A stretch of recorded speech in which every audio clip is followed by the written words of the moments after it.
সখী না হইলাম চঞ্চল আমি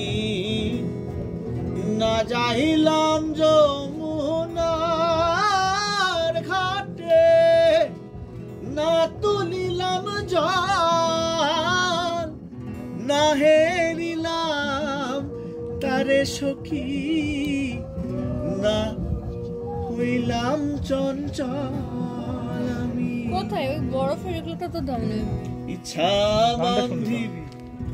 সোহাগ বান্ধিবি পরাণ বান্ধিবি